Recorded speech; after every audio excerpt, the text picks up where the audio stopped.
Tenaga Kerjaan atau Kemenaker resmi melarang penahanan ijazah milik pekerja. Pemberi kerja dilarang mensyaratkan dan atau menahan ijazah dan atau dokumen pribadi milik pekerja sebagai jaminan untuk bekerja. Ada pengusaha-pengusaha tertentu dan divisi-divisi tertentu, penahanan ijazah itu sebagai bentuk mitigasi.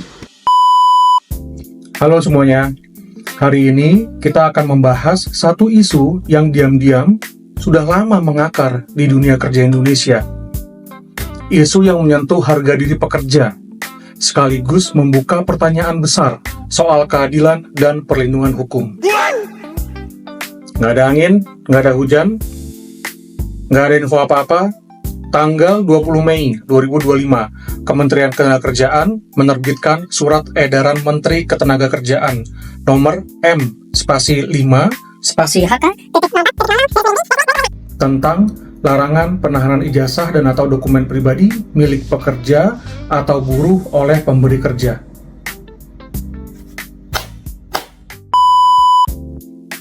Banyak yang menyebut ini sebagai langkah maju. Tapi, satu pertanyaan langsung muncul di kepala banyak orang. Atau kepala saya aja mungkin ya. Kenapa ini baru muncul sekarang? Padahal praktek ini sudah cukup lama.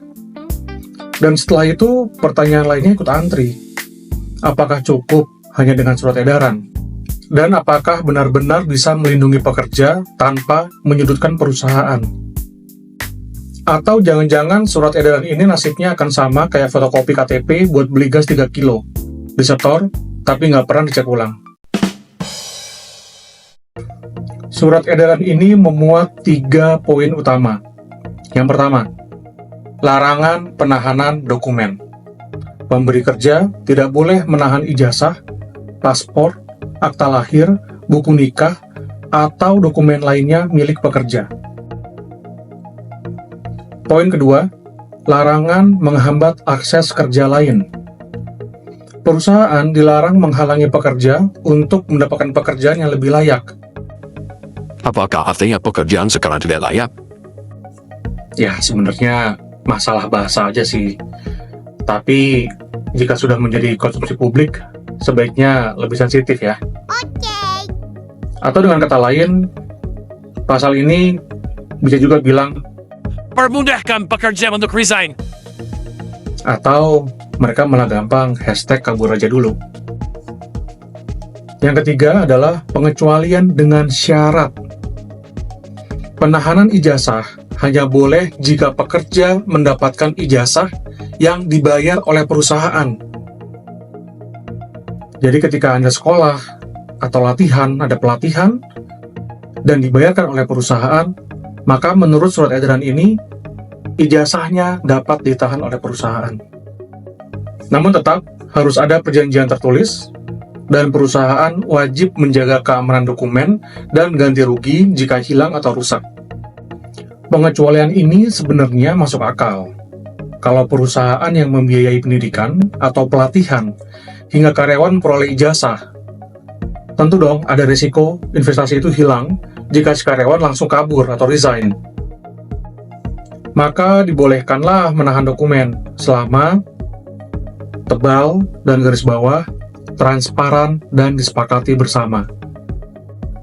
Yang jadi masalah adalah ketika pengecualian ini dijadikan alasan untuk menahan dokumen tanpa kejelasan. Contoh sederhana, berapa lama ijazah boleh ditahan? Surat edaran ini tidak menjelaskan batas waktu tersebut secara tegas. Jadi kalau tidak diatur lebih lanjut, perusahaan bisa bilang, boleh saya tahan. tapi nggak pernah bilang. Sampai kapan saya akan tahan? Nah loh, ini bukan asal boleh atau enggaknya lagi, tapi soal kepastian.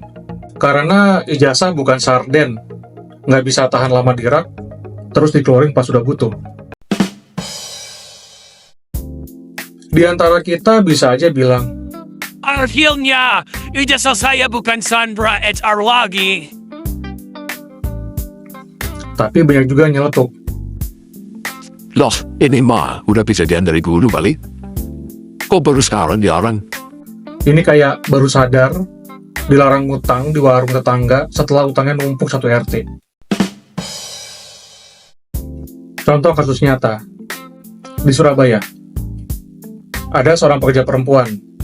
Akhirnya berhasil nih, ngedapetin lagi ijazahnya setelah sempat tertahan selama 9 tahun oleh perusahaan tempatnya dulu bekerja. Ini nunjukin betapa lamanya dokumen pribadi bisa disandra, meskipun hubungan kerja sudah lama berakhir. Jadi mikir, mungkinkah ini yang dialami Jokowi? Makanya sampai sekarang masih ditanyain soal ijazah asli. Jangan-jangan bukan nggak ada, cuman belum dibalikin aja dari acara yang lama. Oke, itu tadi sudut pandang dari pekerja. Memang berat ya, dan Undang-Undang Ketenagakerjaan maupun surat edaran ini sangat membantu pekerja. Nah, tapi sekarang kita lihat dari perspektifnya perusahaan atau HR. Kenapa masih ada yang menahan ijazah? Jawabannya, karena pernah disakiti. Tapi beneran, pada Mei 2025, seorang karyawan restoran kopi di Cilandak, Jakarta Selatan, membawa kabur 4 motor dan sejumlah peralatan milik perusahaan. Alasannya, gaji nggak dibayar. Tapi kembali lagi, tetap saja perusahaan tetap dirugikan secara aset dan operasional. Contoh kasus yang kedua. Di Gorontalo Utara, seorang karyawan si Cepat Express dilaporkan ke polisi karena menggelapkan uang COD. Uangnya hilang, karyawan hilang, perusahaan yang harus menanggung kerugiannya. Perspektif saya, jujur-jujuran aja, kalau negara bisa bantu proses hukum dengan cepat dan tanpa ongkos, mungkin kejadian HR atau perusahaan tahan ijazah tuh nggak perlu. Faktanya sekarang, buat lapor polisi aja, dimintain biaya bensin. Seandainya proses hukum bisa adil dan berjalan dengan baik, saya percaya perusahaan tidak akan melakukan penahanan ijazah. Disclaimer, ini bukan membenarkan praktik tersebut, tapi memberi konteks mengapa beberapa HR memilih jalur itu. Karena kadang minta bantuan hukum itu kayak nelfon mantan. Pulsa mahal, hasil nihil. Lalu apa solusi yang bisa ditawarkan HR tanpa harus menahan ijazah? Ya, ada beberapa. Yang pertama, karyawan bisa tanda tangan dokumen yang menyatakan mereka bersedia mengganti rugi jika melanggar perjanjian kerja. Yang kedua, skema penalti kontraktual. Bisa diatur bahwa jika resign sebelum waktu tertentu, maka ada penalti sejumlah tertentu, asalkan disepakati dan proporsional. Ini hanya berlaku untuk karyawan kontrak. Dan walaupun statement ini sudah ada di Undang-Undang Ketenagakerjaan, nggak ada salahnya di-state lagi pada perjanjian kerja. Yang ketiga adalah sistem retensi positif. Jadi ada stick and carrot, ada sanksi, dan juga ada insentif. Alih-alih menahan dokumen, berikan insentif loyalitas, seperti bonus bertahap, akses pelatihan eksklusif, atau jenjang karir yang jelas. Kebijakan ini bukan hanya PR buat perusahaan. Pencari kerja juga perlu lebih cermat dan sadar akan hak serta kewajibannya. Jadi apa saja nih kewajiban untuk pencari kerja? Yang pertama, baca perjanjian kerja dengan teliti. Jangan cuma lihat gaji Gaji saya berapa ya? dan cuti. Oh, dikasih cuti setahun berapa kali ya?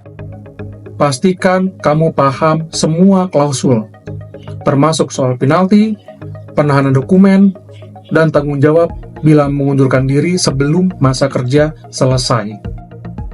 Yang kedua, simpan salinan perjanjian dan bukti komunikasi. cetaklah atau arsipkan aja email atau surat kerja. Ini penting jika di kemudian hari terjadi perselisihan. Yang ketiga, berani bertanya dan klarifikasi. Kalau ada pasal yang kamu nggak ngerti, tanyain aja sebelum tanda tangan. Ingat ya, tanda tangan itu nggak cuman sekedar formalitas, tapi dia pengikat hukum. Oke, ini segmen terakhir kita bahas. Jadi, surat edaran ini seperti apa jadinya? Menurut pandangan kami, meskipun niatnya baik, dan saya mendukung adanya surat edaran ini, tapi ada beberapa kelemahan. Yang pertama, ini hanya surat edaran, bukan regulasi yang mengikat. Artinya, surat edaran ini tidak punya daya hukum langsung untuk menghukum pelanggar. Kalau perusahaan tetap tahan ijazah, lalu apa?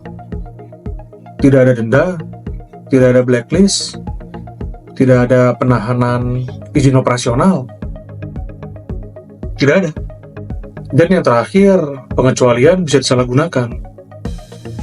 Pelatihan dibuat formalitas saja, biar bisa tahan dokumen. Lalu, perjanjian kerja dibuat secara sepihak, tanpa edukasi kepada karyawan. Jadi ya, ini kayak bikin aturan diet aja. Tapi tiap akhir paragrafnya, dikasih catatan kaki, boleh cheat day setiap hari Minggu. Kedepannya sebenarnya ada beberapa hal yang belum dijawab di surat edaran ini. Misalnya,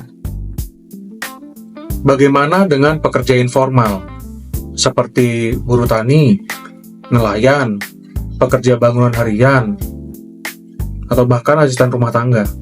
Lalu pertanyaan berikutnya, kalau ijazah hilang saat ditahan perusahaan, apakah bisa dituntut ganti rugi secara pidana? Dan pertanyaan pamungkasnya adalah, jika pekerja sudah menandatangani perjanjian penahanan, apakah surat edaran ini membatalkannya? Ini membuka kemungkinan perselisihan hubungan industrial yang baru, atau dalam bahasa rakyat, debat ngotot di WhatsApp grup serikat pekerja. Karena pada akhirnya dunia kerja yang sehat itu bukan sekedar dokumen bebas ditahan, tapi ketika pekerja dan perusahaan bisa saling percaya tanpa harus saling sandra. Terima kasih sudah menyimak.